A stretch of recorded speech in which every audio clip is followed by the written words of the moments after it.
네, 행복한 하루입니까? 네, 보니까 아침부터 모여서서 운동하시고 그리고 체력을 푸시는 모습 보는데 정말 생명력이 넘치는 모습으로 인하여서 하나님께 감사드립니다. 네, 저는 파키스탄에서 선교사로 그리고 또 그 학교의 책임자로 봉사하고 있습니다. 오늘 여러분들 이곳에서 정말 전혀 계획지 못하게 만났어요.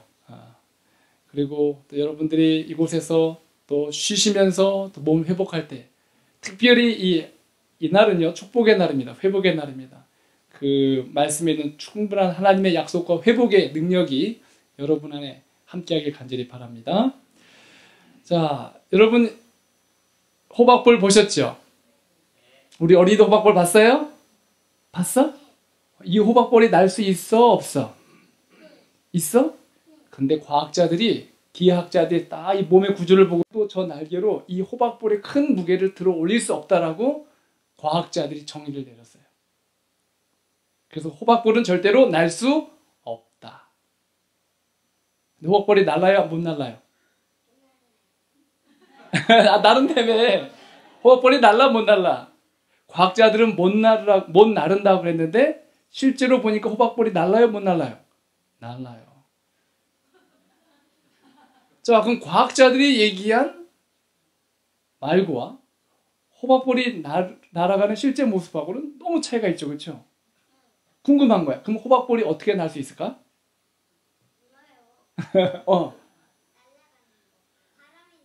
바람이 너무 세서 이 뚱뚱한 몸을 날려버려.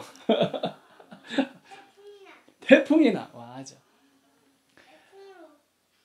결국 이 호박볼이 날 수 있는 이유를 과학자들이 이렇게 정의 내렸어요. 호박볼은 날 수 없는 몸이지만 날 수 있는 이유는 단 한 가지. 호박볼은 본인이 날 수 없다는 사실을 모른다. 그렇기 때문에 난다는 거예요. 호박볼은 무슨 생각밖에 못해요? 나는 날 수밖에 없는 존재야. 한 번도 날 수 없다라고 생각해 본 적이 없는 거예요. 그러니까 나는 거예요. 우리가 이곳에 있습니다. 때로는 우리가 정말 예상치 못한 어려움, 건강의 어려움, 때로는 이 의학자들이 말하기를 절망, 회복이 불가능합니다. 그럴 때 우리 생각에 그게 가능할까? 라고 생각하면 아무 일도 일어나지 않아요. 하나님께서 우리를 하나님의 유전자로 회복될 수 있고 그리고 더 큰 믿음으로 하늘을 향하여 비상할 수 있도록 우리를 창조하셨어요.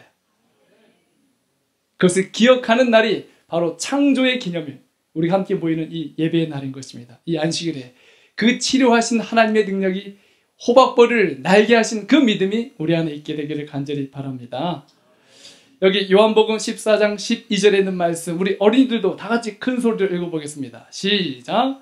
내가 진실로 진실로 너희에게 이르노니 나를 믿는 자는 나의 하는 일을 저도 할 것이요 또한 이보다 큰 것도 하리니 이는 내가 아버지께로 감이니라. 여러분 예수님 믿으세요? 그런데 예수님을 믿는다라는 정의를 여기 이렇게 말해요. 내가 하는 일을 저희도 할 것이요. 예수님이 무슨 일 하셨나요? 우리 어린이들 예수님 무슨 일 하셨어? 2000년 전에? 어떤 일 하셨어? 성경에서. 병자도 고치셨나요? 병자도 고쳤어요. 귀신도 쫓아냈나요? 네. 죽은 자도 살리셨나요? 그럼요. 무리도 걸으셨어요? 그리고 물고기 2마리와 볼떡 5개로 5,000명도 먹이셨어요? 맞아요. 그러면 여기서 믿는다라는 것은 예수님이 그런 일을 하셨다라는 걸 믿는 것이 아니라 이 말씀 그대로 말하면 내가 했던 그 일을 오늘 여러분도 하실 수 있다라는 사실을 믿는 거예요. 그리고 이보다 더 큰 것도 하리니. 저는 이 말씀을 믿고 살기 위해서 끊임없이 하나님과 가까이, 하나님과 동행하고 있어요. 그래서 저는 목사이지만 또 선교사이지만 제 마음속에 갖는 큰 도전은 뭐냐면 이 성경에 있는 모든 일들이, 기록된 사건들이 과거의 일이 아니라 지금 내 안에, 지금도 나를 통하여 이루어질 수 있는 약속을 받아들여요. 여러분, 제가 처음 이제 인도네시아에서 이제 청년들 훈련시켜서 오지라든지 수많은 곳에 선교 활동을 하는 훈련센터를 이제 진행하고 준비했었습니다. 근데 저희들 선교사들이 먼저 이곳에 파송이 돼서 아주 깊은 오지, 여러분 와메나라고 파푸아의 그 웨스트 파푸아의 이리안자야라는 곳이 있습니다. 이리안자야. 그 와메나라는 아주 고산지대인데 이곳은 제2의 아마존이라는 곳입니다. 45년 전에 식인종들이 살았었어요. 근데 고산지대인데 이곳에 부지를 이렇게 줬습니다. 이곳에서 훈련을 할 수 있도록 원주민들이 부지를 줬는데 문제는 이 부지가 있긴 하지만 건물 짓는 게 쉽지 않아요. 모든 것을 이 재료를 구하려면 다 비행기로 수송해 와야 돼요. 그러니 물가가 얼마나 비싸겠습니까? 그 당시 우리 청년 선교사들이 받았던 이 월급이 $50예요, 한 달에. 훈련을 위해서 그렇게 한 겁니다. 저도 그렇게 받고 지냈고 처음에는. 근데 건물을 지어 가야 되는데 뭐 돈이 없으니까는 시내 나가서 중고 물품을 선교사들은 구입하러 다니고, 그리고 원주민들에게는 대충 스크래치로 이렇게 그려가지고서는 이제 블루프린트 만들어서 이렇게 만들어 봐라 하고선 줬어요. 원주민들은 거의 다 운막에 살아요. 그냥 이 지푸라기 얹어놓고 그 다음에 풀 깔아놓고 돼지들하고 같이 사는 그런 문화예요. 그런 양철 지붕 얹어놓고 집을 짓는 거는 거의 불가능한, 그리고 살아보지 못한 일이라 과연 이렇게 지을 수 있을까? 그렇지만 시도를 했습니다. 그리고 선교사들은 이제 시내 나가서 중고 물품을 사다 다니고, 보통 한 달, 두 달, 한 달 반 이상 져야 될 그런 건물, 나무로 진 집이지만 그것이 2주 만에 맞춰졌어요. 선교사들이 너무 신기해가지고 어떻게 이렇게 건물을 지었냐 물어보니까 원주민들이 하는 말이, 우리가 건물을 지려고 할 때 어떤 사람이 와가지고 건물을 이런 식으로 못은 이렇게 받고 문은 이렇게 달라라고 다 가르쳐줬다는 거예요. 아니, 우리가 그런 사람을 고용한 적이 없다. 아니라고. 그 사람이 와서 지도한 대로 하니까 건물이 지어졌지 우리가 어떻게 이렇게 건물을 빨리 질 수 있느냐고. 어떻게 생겼냐 물어보니까 그 원주민들이 대답하기를, 우린 기억은 안 나는데 건물을 질 때 지붕 위에 그분이 앉아 있었는데 하얀 옷을 입고 있었다는 거예요. 근데 얼굴을 기억하는 사람이 아무도 없어요. 그 외에도 그 사람을 본 사람이 아무도 없어요. 누가 나타난 거예요? 천사가 나타난 거예요. 그래서 이 훈련원이 첫 건물이 지어지고, 그러면서 인도네시아의 선교사들을 훈련시키는 트레이닝 센터가 시작이 된 거예요. 근데 이제 첫 건물을 짓고, 요만한 사이즈 건물이었던 것 같아요. 나무를 이렇게 저어져 있고 지붕 양쪽으로 되어 있는 건물. 그리고 이제 시작하는 예배를 드려야 되잖아요. 원주민들을 이제 모아서 개회 예배를 드리는데, 여기 마을, 요 마을에 사는 원주민들이 한 300여 명 있었어요. 이 원주민들이 주식이 고구마입니다. 아침도 고구마, 점심도 고구마, 저녁도 뭐야? 고구마야. 오늘 고구마 나왔죠? 목사님 먹었을까 안 먹었을까? 안 먹었어. 고구마가 싫어요. 어디 가면 주는 게 다 고구마예요. 그런데 이 고구마가 주식이라, 우리가 좀 특별하게 이분들 대접하자 그래가지고 비행기로 공수에다가 이제 밥을 했어요. 그리고 반찬 없습니다. 그냥 밥을 한 다음에 바나나 잎으로 싸가지고 주먹밥을 이렇게 만들어서 350개를 준비했어요. 그 마을 사람들이 300명이니까 350개면 충분할 것 같아서 이렇게 준비했습니다. 그런데 개회배를 드리는 날 문제가 터졌어요. 1000여 명이 모인 거예요. 인근 동네, 다른 동네 사람들이 초청도 받지 않았는데 뭐 천사가 나타났다 이게 소문이 퍼져가지고 신기하니까 구경하러 온 거예요. 그러니 도시락이 모자라요? 안 모자라요? 모자라. 어떻게 될까? 반쪽씩 나눠. 아이 참 착해. 예. 부족하잖아요. 그래서 선교사들이 기도한 겁니다. 하나님, 우리가 여기까지 최선을 다했습니다. 이제는 당신의 몫입니다. 더 이상 우리가 할 수 있는 방법이 없습니다. 그리고 예배를 마치고 사람들은 나오는데 거기다가 그 다라를 갖다 놓고, 그리고 거기에 있는 주먹밥을 주면서, 여러분 한 사람이 한 개씩만 가져가십시오. 사람들이 다 나오는데 1000여 명이 다 주먹밥을 갖고 있는 거예요.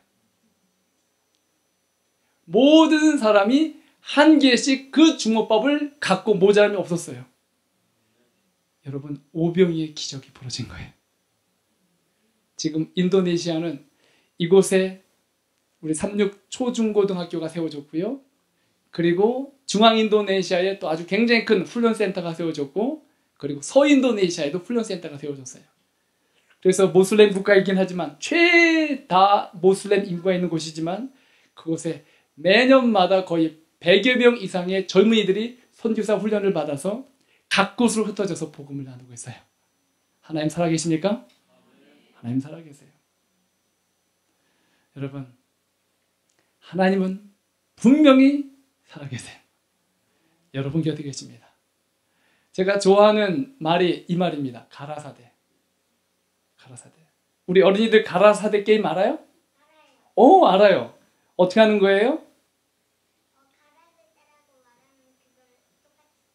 예, 보겠습니다. 제가 가라사대라고 말하면 제가 시킨 대로 하시면 돼요. 근데 가라사대란 말을 붙이지 않으면 행동하시면 안 돼요. 아셨죠? 자, 오늘 아침에 운동하셨죠? 박수 치는 거 하셨는데, 자, 박수 한번 시작! 네, 이런 분들은 게임의 룰을 따르지 못하신 분이에요. 제가 가라사대라고 말해야지만 박수 치는 거예요. 아셨죠? 아셨죠? 네. 자, 손을 높이 올리세요. 저기 한 분 또 걸리셨네. 자, 가라사대 박수 한번 시작! 네. 여러분 왜 박수 치셨어요? 저는 아무 일도 안 했어요. 그렇죠? 저는 그냥 가라사대라는 말만 했어요. 여러분들이 그 말 듣고 박수 치셨죠? 이게 힘이에요. 가라사대, 제가 말하니까 여러분이 모두 박수를 쳤는데 온 우주를 창조하신 분께서 가라사대라고 말씀하시면 온 우주가 하나님 말씀 따라 움직일까요? 네. 하나님이 세상을 창조하실 때 말씀으로 창조하셨죠? 여기 있는 성경에 있는 이 글도 하나님의 말씀인가요? 그러면 창조하셨던 하나님의 말씀과 그리고 이 안에 쓰여진 말씀은 같은 말씀이에요? 네. 하나님이 세상을 창조하셨다면, 말씀으로 창조하셨다면, 여러분 이 말씀을 우리 마음속에 품고 산다면 여러분 이 말씀의 창조의 능력이 우리의 세포와 우리의 품성과 삶을 변화시킬 것입니다. 여기 누가복음 1장 37절에 있는 말씀 같이 또 읽을까요? 시작! 대저 하나님의 모든 말씀은 능치 못하심이 없는. 아멘. 하나님의 모든 말씀은 믿는 자에게 능치 못하심이 없어요. 요한복음 15장 17절에 있는 말씀 같이 읽어볼까요? 시작! 너희가 내 안에 거하고 내 말이 너희 안에 거하면 무엇이든지 원하는 대로 구하라. 그리하면 이루리라. 네. 여러분 이 말씀이 우리 안에 거하기 시작하면요, 하나님 뜻대로 구하는 모든 일들은 하나님께서 이루십니다. 그래서 말씀 안에 사는 분들은요, 때로는 기도하는 게 겁이 나요. 왜 겁이 날까요? 기도가 응답될까 봐. 말씀의 약속을 가지고 우리가 이 말씀의 뜻을 가지고 살아가면서 하나님의 뜻을 품고 기도하는데 겁이 나요. 하나님 정말 그 기도 응답되면 어떡하죠? 내가 능력도 없고 그 일을 할 만한 건강도 없고 이미 나이도 많이 들었고 저는 무능하고 제가 감당할 수 있을까요? 여러분 우리가 말씀 안에 거하면 정말 그 기도가 하나님 보좌에 상달되는 역사를 보게 될 겁니다. 제가 사진 그림 하나 게 붙여놨는데 여러분 성경을 들 때 이렇게 드시죠? 그죠? 네. 여기 성경을 꽉 잡기 위해서 5가지 손가락 중에 제일 중요한 손가락이 뭘까요? 엄지. 그렇죠? 엄지가 없으면 잡기가 쉽지 않아요. 그래서 이 손가락을, 성경을 잡는 손가락이 이렇게 표현되어 있어요. 자, 첫 번째 검지는 암송, 장지는 공부, 그 다음에 읽기, 약지는 뭐예요? 듣기. 근데 엄지는 뭐로 써 있어요? 묵상이에요, 묵상. 여러분이 매일같이 말씀을 듣고 또 아침에 읽고 하시지만 여러분이 말씀을 꽉 붙잡기 위해서는 묵상을 하셔야 돼요. 말씀을 듣고도 묵상하셔야 되고 읽고도 묵상하셔야 되고 공부를 하시면서 암송하면서도 묵상을 하셔야 돼요. 묵상이란 말을 다른 말로 표현하면 적용이에요. 오늘 우리가 여기서 예배를 드립니다.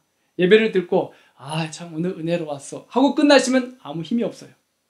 그 말씀은 사단이 언제든지 빼앗아 갑니다.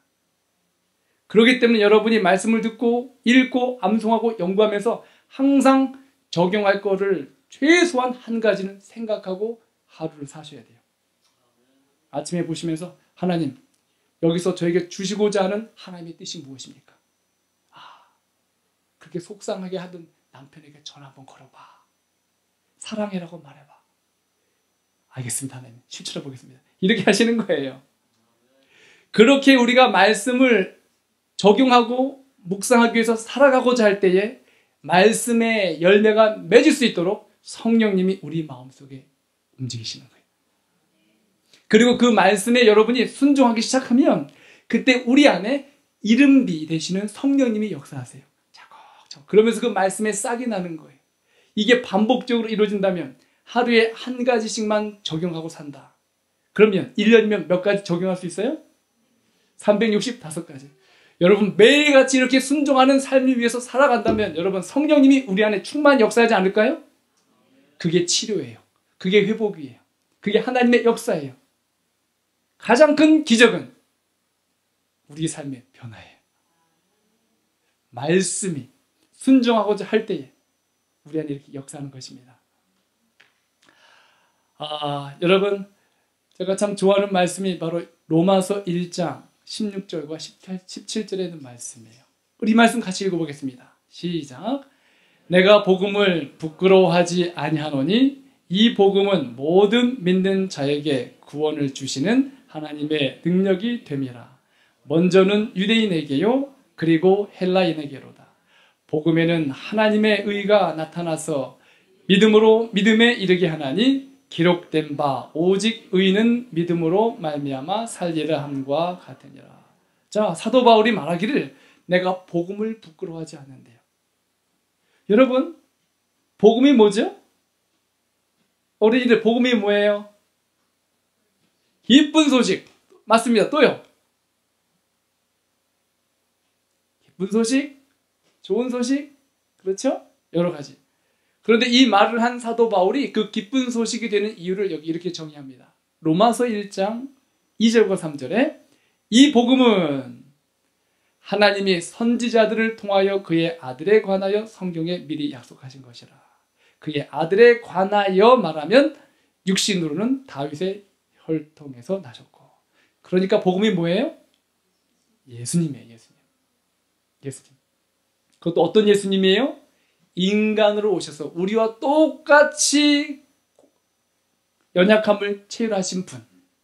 그러나 죄는 짓지 않으셨던, 그리고 우리의 아픔을 그대로 공감하셨던 예수님이에요. 예수님도 피곤하셨을까요? 얼마나 피곤하셨는지 배를 타고 가는데 폭풍이 와서 물이 가득 차는 뱃속에서도 주무시고 계셨어요. 그럼 어떻게 주무셨을까요? 얌전하게 주무셨을까요? 아마 코도 좀 고셨을 거예요. 그렇죠? 전 그런 인간 예수님이 참 좋아요. 제자들과 함께 한 집에 머물러 있습니다. 저녁이 되니까는 우리 말씀을 듣던 아낙네들이 밥을 하다 말고 아이고 이거 예수님도 드시면 좋겠다 하고 싸가지고 왔겠죠. 음식을 잔뜩 싸가지고 왔는데 예수님이 난 저녁에는 금식해야 돼. 안 먹을게. 이랬을까요? 아휴, 먹긴 먹어야 되는데 맛을 조금 보면서 맛있네요. 이러니까 그 아낙네가 뭐라 그래요? 맛있어요? 좀 더 드세요.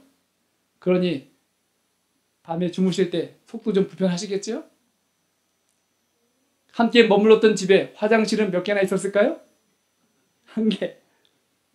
아침에 예수님이 화장실 가려고 하니까 성질 급한 누가 먼저 화장실에 가 있어? 베드로가 먼저 가 있고. 여러분, 예수님은요 우리와 똑같이 아픔과 연약함과 눈물을 흘렸던 분이에요. 그리고 그분이 살아가면서 모든 삶 속에 남을 위하여 봉사하시고 그리고 승리하셨던 모든 그분의 아름다운 행적이 우리가 지금부터 따라가야 될 아주 좋은 롤 모델인 거예요. 예수님을 정말 가까이 하셔야 됩니다. 예수님을 가까이 알고 그 예수님을 경험하면 그 복음 되신 예수님이 우리 안에 역사하시는 거예요. 그렇기 때문에 우리를 치료하는 건 세상의 약이 아니라 의료가 아니라 복음 되시는 예수 그리스도예요. 근데 이 복음에 기능이 있네요. 이렇게 표현합니다. 복음은 모든 믿는 자에게 구원을 주시는 뭐가 있다? 하나님의 능력. 어떤 능력이요? 그 하나님의 능력이 뭡니까? 구원을 주시는. 여러분에게 구원이 필요합니까? 어떤 분은 그 구원이 질병으로부터 얻어져야 될 분도 있어요. 그렇지요? 그것도 구원이에요. 어떤 사람들은 매일같이 쓰러지는 죄의 영향력에서 구원. 그것 때문에. 저도 목사지만 저도 죄를 질까요? 예. 어떤 분들은 생각하기를 지성배 목사님은 그 불모지 파키스탄에서 인도네시아에서 선교하니까 참 믿음이 큰 분이야. 여러분 그렇게 말하지 마세요. 여러분이 제 속에 들어오면 아이고 저것도 목사라고 이런 말 하실 거예요. 저도 끊임없이 싸워요. 하나님 또 넘어졌군요. 또 넘어졌군요. 그럴 때마다 복음 되신 예수님을 내 마음속에 모시고 그분을 쳐다보면 그 하나님께서 저에게 능력을 주시는데 그런 모든 우리의 연약한 부분에서 이겨낼 수 있는 구원 얻을 수 있는 능력을 주세요. 그래서 전 예수님이 좋아요. 선지여제 가서 생활하는데 때로는 얼마나 힘든지 포기하고 싶을 때도 있어요. 그럴 때 예수님 한번 바라보면 희한하게 제 생각과 마음이 기적같이 변해요. 이거야말로 참 놀라운 기적이에요. 두 번째는 복음에는 하나님의 뭐가 나타나요? 하나님의 의가 나타나요. 여러분 하나님의 의가 뭔가요? 하나님의 의, 다른 말로 말하면 하나님의 품성이에요. 또 다른 말로 말하면 하나님의 형상이에요. 창세기 1장 26절에 우리를 창조하실 때 뭐로 만드셨대요? 하나님의 형상으로. 그러니까 우리 각자가 누구의 형상을 가지고 있어요? 하나님의 형상. 예. 우리 아이들이 하나님의 형상이 있어요. 우리 안에 하나님의 품성으로 만들어져 있어요. 그러니까 우리가 정말 행복하게 사는 방법은 딱 한 가지. 하나님처럼 사는 거예요. 하나님이 주셨던 마음처럼 사는 게 제일 행복해요. 여러분 많이 내가 얻으려고 갈취하는 게 더 행복합니까? 아니면 조금 손해보더라도 양보하고 주는 게 더 행복해요? 그게 하나님 마음이기 때문에 그래요. 내가 너 두고 봐. 내가 언제가 너 가만 안 놔둘 거야. 라고 그 마음을 품고 사는 것이 편합니까? 아니면 용서하는 게 더 마음이 편해요? 이게 행복하게 사는 비결이에요. 복음이 오면, 예수님이 우리 안에 오시면 하나님이 주셨던 그 품성, 형상이 회복이 되는 거예요. 예수님을 통해서 회복이 되는 거예요. 그러고 나서 그 예수님을 경험하고 나면 우리 아이들이 너무 사랑스럽고 남편이 존경스럽고 아내가 더욱더 사랑스럽고 이런 마음으로 바뀌어지기 시작하는 거예요. 어떨 때는 내 돈 띄어먹은 그 인간 어디 두고 보자 하던 마음이 사라지면서 불쌍해져 보이고 기도하게 되고. 여러분이 놀라운 역사 아닙니까? 이때 하나님께서 우리 안에 하나님의 형상만 회복하는 것이 아니라 온전한 우리의 유전자까지도 하나님의 유전자로 회복시켜 주신단 말이에요.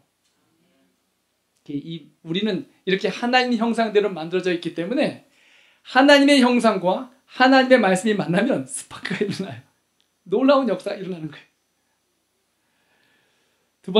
세 번째는 이렇게 말합니다. 그리고 이 복음은 그 결과 믿음에서 믿음으로 자라게 한다. 이거예요. 여기 말하는 첫 믿음이 있고 그 다음에 복음을 경험한 후에 자라나는 믿음이 있어요. 이 첫 번째 믿음과 두 번째 믿음을 전 이렇게 구분해 봅니다. 내 믿음, 그렇죠? 그리고 나서 복음을 경험하고 나면 그 믿음이 예수 믿음으로 바뀌는 거예요. 계시록에 보면 이렇게 말합니다. 14장 12절에 성도들의 인내가 여기 있나니 저희들은 하나님의 계명을 지키며 예수 믿음을 가진 자. 무슨 믿음이요? 예수 믿음으로. 예수 믿음으로. 사람들이 예수님을 믿는데 자기 믿음으로 믿는 사람이 참 많아요. 내 믿음과 예수 믿음의 차이점을 구별하면 이렇게 정의할 수 있습니다. 신앙생활하고 예수님 따라가면서 실망하면 내 믿음이에요. 그런데 어떤 어려움이 와도 내 안에 실망이 아닌, 염려가 아닌 기도하고 싶은 마음이 생기면 그건 예수 믿음이에요. 제가 이제 한국에서 강남에서 목회를 하고 또 우리 김선혜 총장님이 계셨던 대학에 또 제가 제자이고 또 그곳에서 봉사를 하고 그리고 인도네시아에서 봉사하고 참 나름대로 참 좋은 경험들을 많이 하고 있었습니다. 그리고 나서 파키스탄에 가서 봉사하라는 말을 들었을 때 야, 우리 자녀들을 데리고 어떻게 거기서 지내지? 테러도 많은데 모슬렘 사람들, 극모슬렘 사람들 겁이 나는 거예요. 그렇지만 하나님, 제가 주님 믿고 갑니다. 그리고 다 내려놓고 갔어요. 믿음으로 갔죠, 그렇죠? 그런데 하다 보니까 이거 정말 내가 이곳에서 일할 필요가 있을까? 아무리 열정을 내고 쏟아부어도 밑바닥이 깨진 독에 물 붓는 것 같은, 밑바닥 깨진 독에 물 붓는 것 같은 느낌. 얼마나 실망되고 좌절되든지 제가 2번을 포기하고 올 생각을 했어요. 실망해서요. 무슨 믿음이에요? 내 믿음이에요. 내 믿음. 때로는 목회하면서도 성도들과 함께 지내면서 실망할 때도 있는 거예요. 내 믿음이에요. 여러분도 마찬가지예요. 여러분이 예수님을 잘 믿고 따라갔지만 어느 순간에 왜 내게 이런 일이 벌어졌지? 여러분 좌절했었죠. 실망했었죠. 그러나 하나님께서 그런 가운데서도 우리에게 은혜를 베푸세요.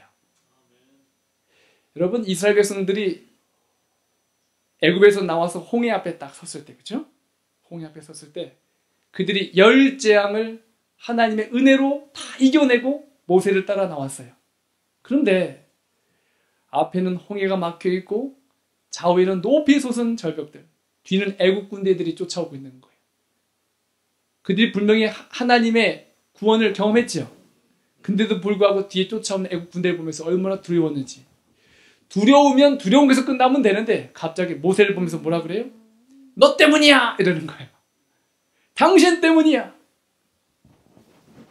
그 친구 때문이야. 그런 마음 들 때 있지 않아요? 내가 얼마나 열심히 살았는데, 지금까지 얼마나 최선을 다했는데. 여러분, 그럴 때 진짜 예수님이 필요한 거예요. 모세만 원망한 것이 아니라 하나님도 원망했어요. 우리가 매장지가 부족해서 여기까지 우리를 데리고 왔느냐? 여러분, 그 정도쯤 되면 하나님도 이스라엘 백성 포기해야 되지 않을까요? 야, 내가 10장 속에서 너희를 건져냈는데 고작 해봤자 믿음이 이거밖에 안 돼? 그러나 하나님은 그렇게 여기지 않으시고 홍해를 가르시고 그곳에 마른 땅을 건너게 하셨어요. 얼마나 감사한 일입니까? 그리고 나서 그들이 다시 한번 광야 생활을 하면서 하나님이 그들의 자질과 마음을 준비시키고 변화시키고 난 후에 그들이 또 한 번 물을 건너는 일이 있었는데 바로 요단강을 건너는 일이었죠. 홍해를 건널 때는 기적을 보고 건너갔습니다. 그렇죠? 그런데 그들이 광야 생활을 하면서 요단강을 건널 때는 기적이 일어나지 않았는데도 불구하고 그들이 홍수, 범람한 그 요단강을 향하여 발을 내딛었어요. 한 발 한 발 언약궤를 메고. 그러더니 갑자기 물이 멈추고 역류했잖아요. 홍해를 건널 때는 하나님의 은혜를 건넜어요. 여러분 지금도 하나님 은혜를 건너고 있는 거예요. 그렇죠? 우린 여전히 부족합니다. 여전히 실망하고 좌절해요. 무너져 내려요. 그런 가운데서도 하나님이 홍해의 마른 땅을 만들어주신 그 하나님을 통해서 여러분 이곳에 오시게 된 거예요. 여러분이 이곳에서 생활하는 그동안 홍해를 건넜던 이스라엘 백성들의 놀라운 축복이 여러분 안에 있기를 간절히 바랍니다.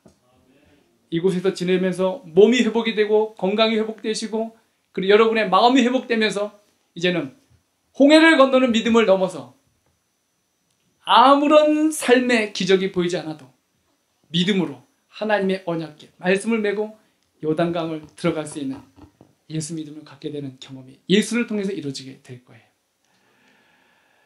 여러분 이 복음이 어떻게 경험이 되어집니까? 여기 이렇게 말합니다. 요한복음 6장 48절 그리고 50절에 내가 곧 생명의 떡이로다. 너희 조상들이 광야에서 만나를 먹고도 죽었거니와 나를 먹으면 죽지 않는데요. 그리고 내 살과 피를 먹으라 그랬어요. 여러분, 이스라엘 백성들이 가나안 땅에 들어가기 위해서는 반드시 만나를 먹어야지만 갈 수 있었어요. 그렇죠? 만나 먹지 않고는 갈 수가 없어. 아침 먹었어요? 안 먹었어요? 왜 먹었어요? 우리 어린이들 배고파서. 밥 안 먹으면 어떻게 될까? 죽어. 운동도 못해 아침에. 그렇지? 그러면 광야에 나가면 먹을 게 없잖아요. 사막에. 하나님이 매일같이 만나를 내려주셨어요. 새벽마다 나가서 뭐 했어? 만나를 주워 먹은 거예요. 그러고도 이스라엘 백성들은 죽었단 말이에요. 그래서 말하기를 내가 여기 말하는 것처럼 생명의 떡이다. 나를 먹으면 죽지 않는다 그랬어요. 예수님의 살을. 여러분 예수님 살 드셔보셨어요? 언제 드셔보셨나요? 어떤 분들은 예 먹었어요. 언제요? 성만찬 때요. 성만찬은 1년에 뭐 2번, 3번밖에 안 하잖아요. 근데 이스라엘 백성들은 만나를 매일같이 먹었어요. 그러니까 매일 만나를 매일같이 먹어야 되는 거예요. 예수님도 매일같이 먹어야 돼요. 제가 오지에 있는데 한번 새로운 선교지를 이제 찾기 위해서 들어갔습니다. 인도네시아 파푸아에서 어느 추장이 왔어요. 나이가 지긋한 추장이 와가지고 저를 보시더니 목사님 왜요? 저를 용서해 주세요. 아니 뭘 용서합니까? 제가 45년 전에 선교사를 잡아먹었어요. 식인종. 물론 지금은 복음이 들어가서 그분들이 예수님을 다 받아들여서 이제 기독교인이 됐습니다. 근데 제가 선교사이니까 저를 보자마자 옛날 그 선교사를 잡아먹었던 그 죄책감이 다시 떠오르는 거예요. 그 저를 보면서 선교사를 잡아먹은 저의 죄를 용서해달래요. 아니 제가 용서할 게 아니고 예수님께서 당신을 이미 다 용서했다고. 굉장히 고마워하시면서 저한테 질문을 하시는 거예요. 선교사님, 그런데 고기 중에 무슨 고기가 제일 맛있는 줄 아세요? 무슨 고기가 제일 맛있을까? 어떤 친구가 이 질문을 하니까 저 뒤에서 중학생이 한우요 이러더라고요. 그분이 말씀하시기에 고기 중에 사람 고기가 제일 맛있대요. 왜 사람 고기가 맛있나요? 이분의 대답이 정말 가관이에요. 동물들은 소금을 먹지 않잖아요. 그렇죠? 사람은 소금을 먹죠? 그래서 간이 잘 배어서 맛있대요. 사람은 소금을 먹으니까 간이 잘 배어서 맛있대요. 그러고 보니까 일리가 있네요. 그렇죠? 제가 다시 질문을 던졌어요. 추장님, 사람 고기보다 더 맛있는 고기가 있는데 뭔지 아세요? 뭐예요? 예수 고기요. 예수님 말했죠. 나는 생명의 떡이다. 내 살을 먹어야지만 너희가 살 수 있다라고 말했죠. 예수님 살은 세상에서 제일 맛있는 고기야. 질문. 근데 생선이 별로 안 짜. 아니, 생선이 안 짜죠. 그렇죠? 아예 안 짜. 그 간에서 짠 거야. 좋은 질문. 자, 그런데 여기 보세요. 어떻게 우리가 예수님의 살을 먹는가? 여기 요한복음 5장 39절에 너희가 성경에서 영생을 얻는 줄 생각하고 성경을 상고하거니와 이 성경이 곧 내게 대하여 증거하는 것이다. 만나도 생명을 주지요. 예수님도 우리에게 생명을 주신다 그랬어요. 생명의 떡 대신 예수님. 그러면서 말하기를 이 성경이 영생을 너희한테 주는데 이 성경이 곧 내게 대하여 증거하는 것이기 때문에 그렇다는 거예요. 그러면 정의를 내리면 성경은 우리가 들고 있는 이 성경은 다른 말로 하면 글로 쓰여진 뭐예요? 예수 그리스도예요. 우리가 예수님의 살을 먹는다는 말은 뭐예요? 바로 이 말씀을 우리가 매일같이 꼭꼭 씹어서 먹는 거예요. 여러분에게 오늘 숙제를 하나 드립니다. 숙제. 어떤 숙제냐면 바로 여기 있는 이 숙제입니다. 출애굽기 16장 14절부터 35절을 오늘 가셔서 쭉 보시면서 여기 보시면 이스라엘 백성들이 만나를 줬던 방법이 있어요.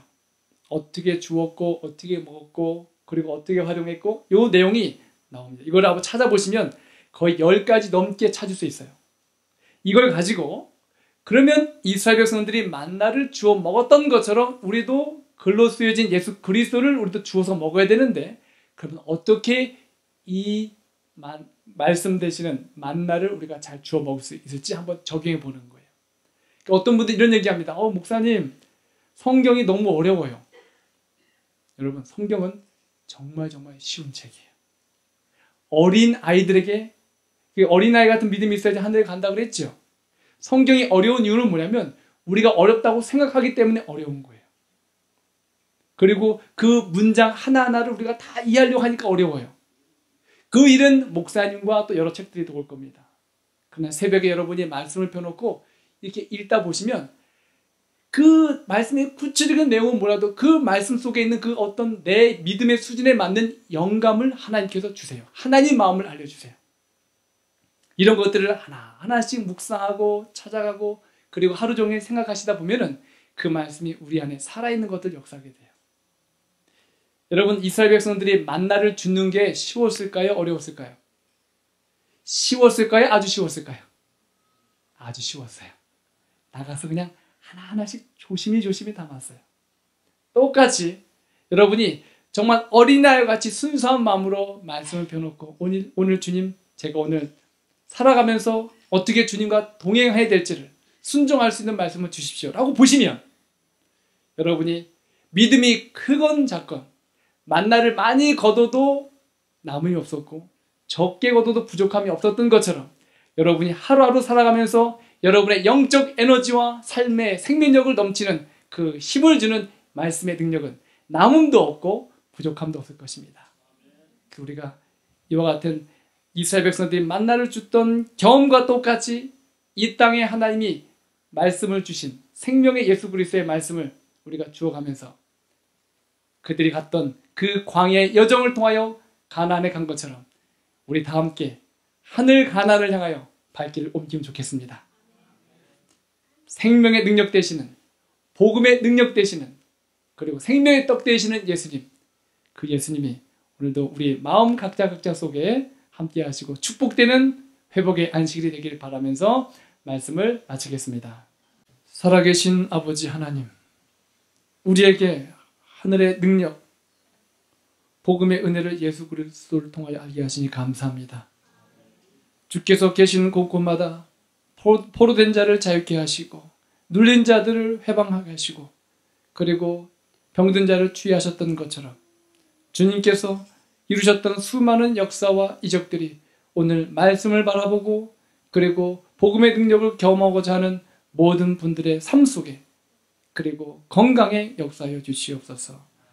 오늘도 주님께서 약속하신 치유의 날 이 안식일 우리의 몸과 영과 육이 하나님과 가까워지며 축복받는 날 되게 하여 주시기를 바라며 예수님의 이름으로 간절히 기도드리옵나이다.